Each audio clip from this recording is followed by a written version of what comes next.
What it do? Yo, man, listen. Today, I got three interesting raid techs that you should know about in Tacticus. These are some niche strategies or little tech choices you can do for three of the encounters that I think are very important and will help you greatly. So let's get right into them, yeah? So the first things first, this is for Codius Prime. This is one of the primes for Mortarion. Everybody knows that Ulf is very good into him because the way you deal damage to Codius Prime is by killing the Poxwalkers he spawns. And because they are units that are spawned, Ulf attacks them with his passive and kills them. So Ulf is able to kill a lot of them very fast. But after the buffs he's received in the Black Templars faction update, Brother Jaeger is also very good.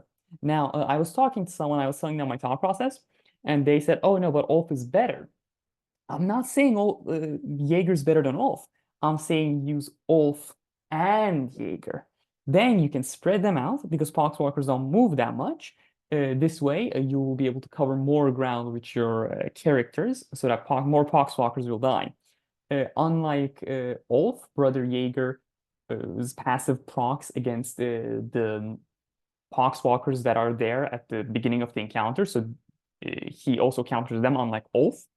So these two combined with just three characters who are durable when you can kill 1 to 2 other Poxwalkers a turn, such as Calgar and whatnot, they do a big number on Corodius. So if you have a Jaeger, I know he's not very good for guild raids, but Corodius Prime might be the play. He is quite useful there. Anyways, the next one.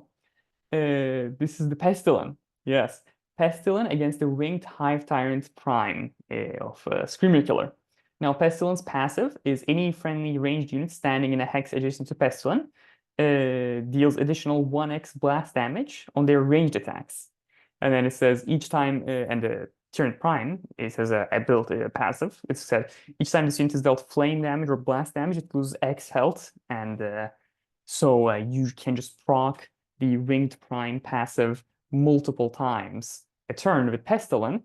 That way, you can do the damage. For example, if you are playing something, I don't know, just off the top of my head, if you get a character that can shoot twice, that being a mechanical character with Actus, perhaps using the Actus active to proc, I don't know, show some drones, that will do a number on the boss. I know Winged Prime is quite difficult compared to the Neurotrope Prime. So Pestilent is a very interesting tech choice in my opinion, because Pestilent you can't really use him against guild raid bosses. He's too slow. He doesn't do enough damage. He's only one hit, right? So he's not very desired, and even in the Death Guard faction, he's not that great. But against the Winged Prime, he's actually a really interesting choice you can be using to really abuse the passive ability. Now, the third tech choice, I think this will apply to most of you, is the Screamer Killer. I've seen a few videos in the Guild Raid portion of the Tacticus Discord server, and they're like, oh, I did this much damage against a Screamer. Oh, Screamer did this, Screamer did that. Now, I understand Screamer is a difficult boss because he runs around, rampages through your backline and whatnot. He just goes through to your damaging units, and it's difficult to pin him down. What you can do, what I suggest you do, is you bring a big target character. Now, big target characters, they have the big target trait, of course, and it says some line about like due to its size, you don't benefit from tall grass or trenches, but adjacent whatever. Like you don't care about any of this. What you care about is this unit cannot be displaced. So once both of the primes and both of the Tyranid warriors are dead, what'll happen is you will get your big target into melee range with the Screamer Killer. The Screamer Killer will try to push them and attack. However, because the big target cannot be displaced, the push won't do anything, and the Screamer Killer will essentially be stuck in place. It's essentially one of your big targets is just bear hugging the boss, so the rest of your 4 units can just do damage, right? And the ones I suggest are Boss, Morvenwall, Revas, and Kurt Skoden. Revas, I know it's Cow have minus 50% damage in melee because of the close combat weakness. I fully acknowledge that. I know it's quite rough, but and boss has only 20% pierce, so he's not very good. And the tree from his passive has 15% pierce, so he's really not good.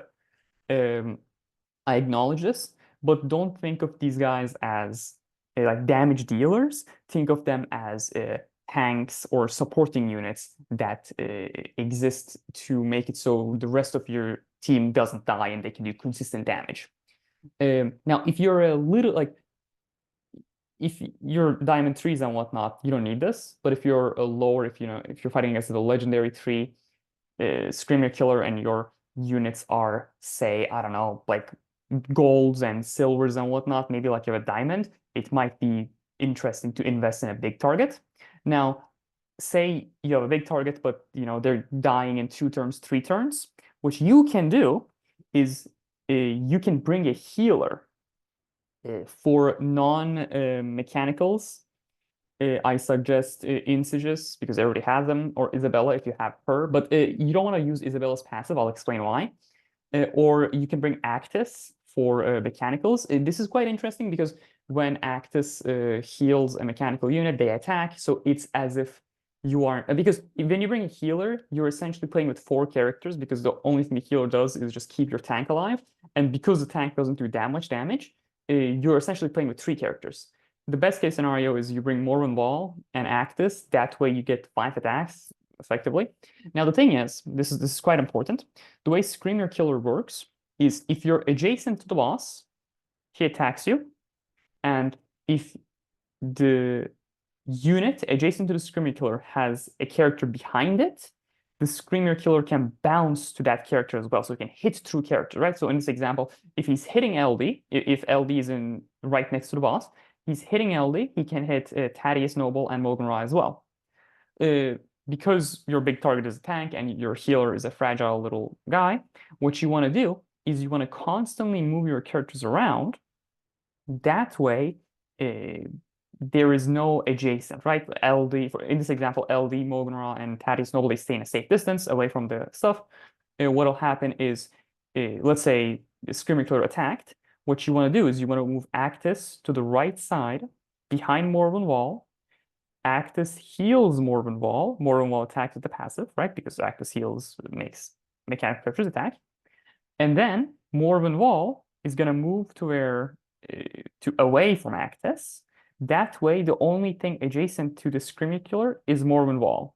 And he will use the push attack, and he will use the basic attack that will only target Morven Wall.